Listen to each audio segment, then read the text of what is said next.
Welcome back. The Oscars are in a couple of days, March 2nd, Sunday, the Sunday night. So I've been thinking real hard and I've gathered my predictions from the past couple of award shows, the SAG, AFTRA, the BAFTAs, Spirit with the Independent Film Award, the Spirit thing. But yeah, basically all the award shows. So I've gathered my predictions, and yeah, I'm gonna go through them and I'm gonna tell you who I think is gonna win, but also who I kind of want to win. Some of these I just don't really care. Like, I'm pretty neutral. Like, I'm super anti on some of these films, like The Brutalist, to name one, but you know, we'll get into that in a second. Now, call me a poser, because some of these films I still haven't seen. I watched Anora a couple nights ago.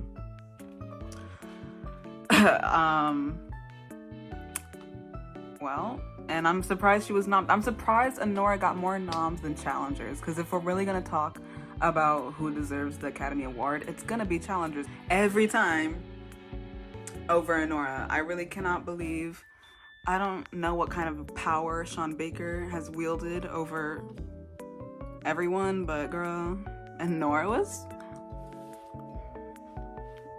Okay, we're gonna start with Best Original Screenplay. Now for this, I have written down The Brutalist because I feel like The Brutalist is an obvious answer in this situation. I wish I had the nominations on this paper too so I could talk about all the noms, but I'm pretty sure it was just like the basic films we've been hearing about for months now. Now Jesse Eisenberg has won. He won at the Independent Film Award show thing, the Spirit thing. I don't know what's really called, I'm sorry. And I think he won, did he win BAFTA? I don't know, I don't think so. I think The Brutalist got that, but I'm hoping for Jesse Eisenberg to, you know, take that win for A Real Pain, because I feel like that definitely deserved Best Original Screenplay over The Brutalist, if we're gonna be so honest. But The Brutalist seems like more of an Oscar movie, and I feel like they're gonna, I don't want to say they're gonna sweep, because I don't want to give them that power, but the Academy definitely would prefer The Brutalist. For adapted screenplay, I have down Conclave. That's an easy win out of the nominations. Visual effects, I have written down Dune Part 2. Let me look at the noms again. Okay, I think it's safe to say out of the entire nominations, Dune Part 2 has visual effects locked down. For sound, I also put Dune Part 2 down. I can see them winning sound. Okay, production design. I have faith in Wicked because, I mean, hello. The only thing we were talking about on Stan Twitter for like a couple months, I swear, during like 2021 or whenever they were filming Wicked, was all the flowers they planted themselves, hand planted themselves. So for production design, I think Wicked's got that. Best picture, I have The Brutalist down. They won the Golden Globe. They won the BAFTA, I think, too. Did they? I think Conclave won that. I don't even know. But they won a lot of the major awards. It's kind of telling that the Oscar is theirs. I don't know. I'm hoping it's Conclave instead, or literally any other film.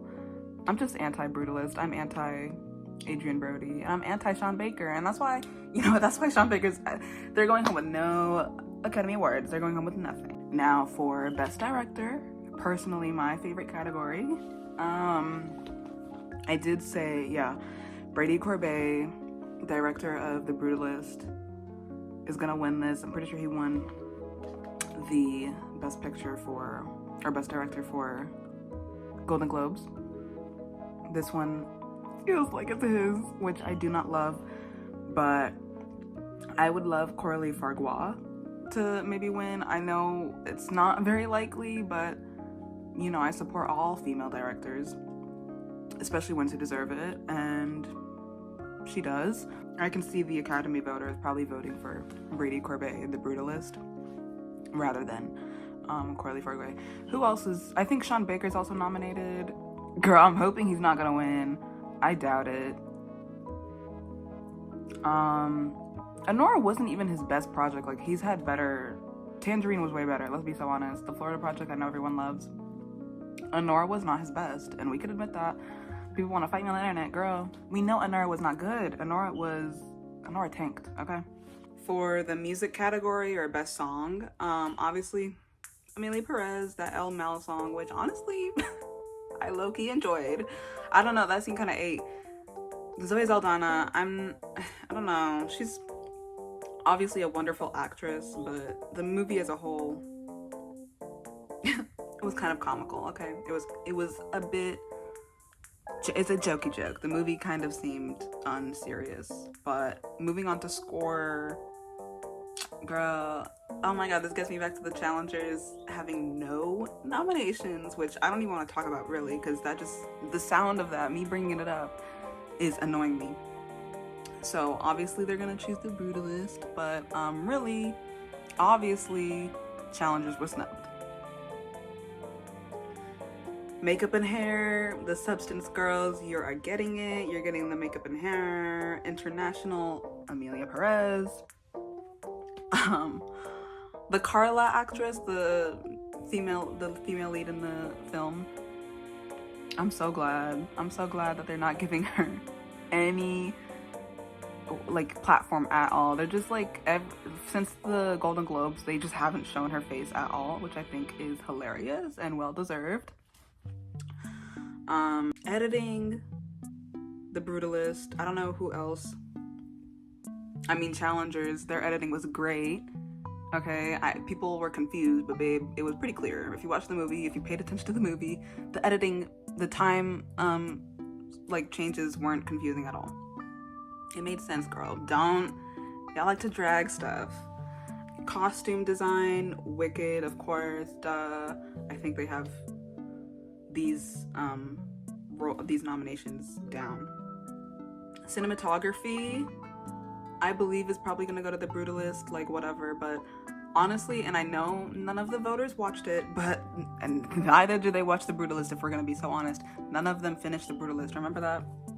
The huge post on Reddit where literally, girl, even the Oscar voters weren't watching The Brutalist, which makes no sense to me. How are you not? I don't even want to get into that, because apparently people don't need to finish movies to vote on it, which it makes no sense to me. That seems unfair.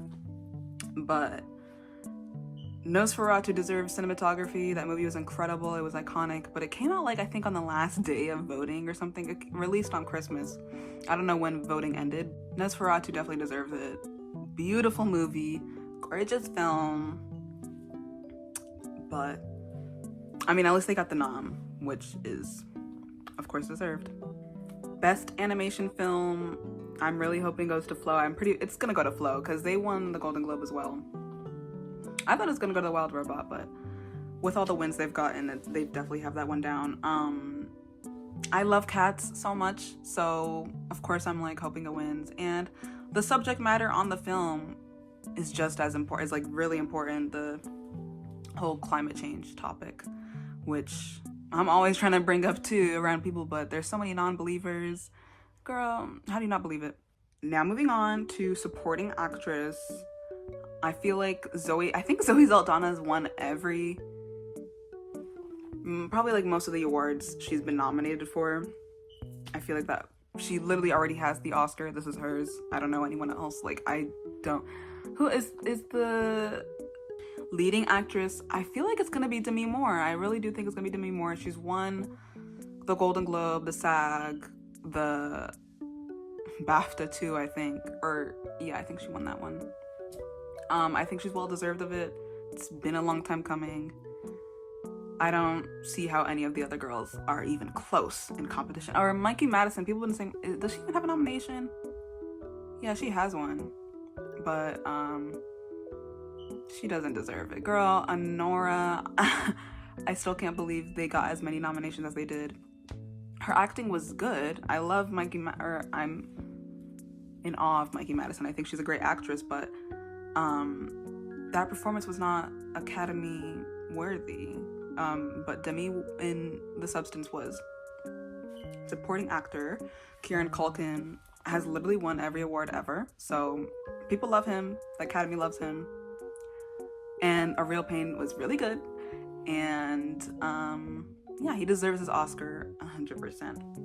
Leading actor, now here's where it gets real messy. I feel like people are hoping for, or like people are assuming Adrien Brody.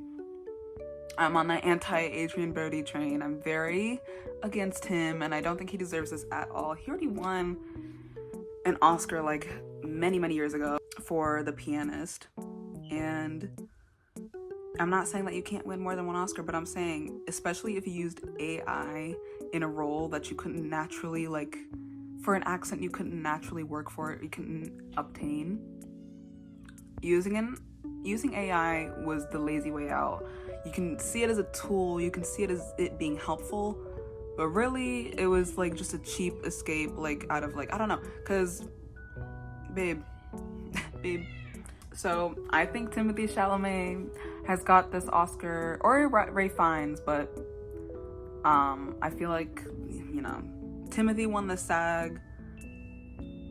He's probably gonna win the Oscar. I feel like he could have won for like, I don't know. I haven't watched A Complete Unknown, so I can't even really talk about his performance, but I don't know. I feel like he definitely has, I don't want to say it's like a premature Oscar, but we'll see. I'm gonna watch the movie. I'm gonna watch A Complete Unknown instead of just like talking smack about his performance. I'm not really though, but Ray Fiennes also, I think, is just as deserving for the Oscar, if not more. But that's my completed prediction list. I'll be tuned in Sunday, of course. Can't wait to see. Now, you know what was iconic? 2024 Oscars. That was like so iconic. Loved that year. Hello, Cillian Murphy, come back to us, please. No, we had Martin Scorsese too. We had Killers of the Flower Moon. We had Christopher Nolan. We had, like, all the greats were there. It was pretty iconic. But this year we've got AI and racism, so can't wait to see what happens. And I think I'm like 100% right, so but yeah, we'll see.